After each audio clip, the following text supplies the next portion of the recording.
What happened in Dr. Carey Wright's last job? The Mississippi Miracle. You will see a change in student scores. Dr. Carey Wright says the secret to success in Mississippi was adopting a teaching method called the science of reading, which the Maryland State Board has already green-lighted. Science of reading, what does that mean?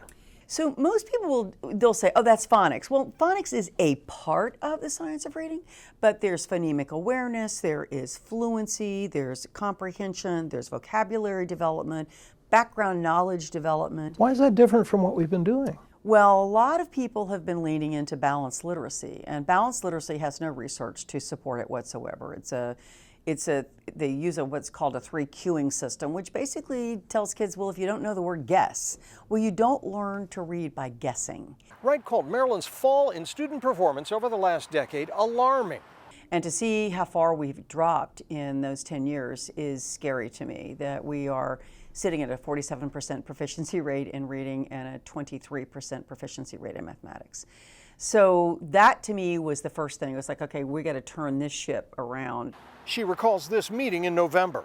The assessment director made the statement. She said 76% of our schools are rated with 3, 4, or 5 stars, which is out of a 5-star system. That's pretty good.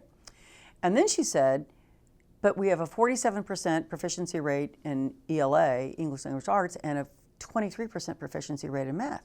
And I'm like, what? Like, what did she just say? Like, that struck me. And I thought, you can't have a system that is saying you've got, all of these schools that are rated so high and not have a proficiency rate that is somewhat commensurate with that. Wright returns to our region after working as a top administrator in Howard and Montgomery counties and serving as the chief academic officer in D.C. under former superintendent Dr. Michelle Rhee. But she started as a teacher in Prince George's County in 1972. Tell us what you remember about being a young teacher in Prince George's County. Well, actually, the first year I taught, you talk about a memory, was the year that desegregation took place in Prince George's County.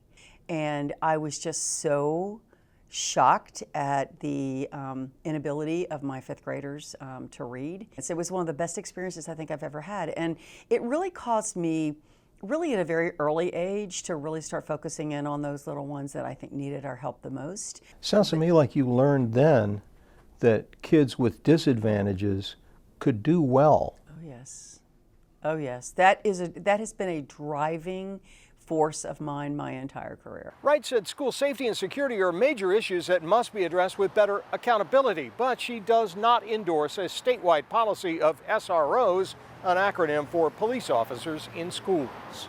In Maryland, Scott Broom, WUSA 9.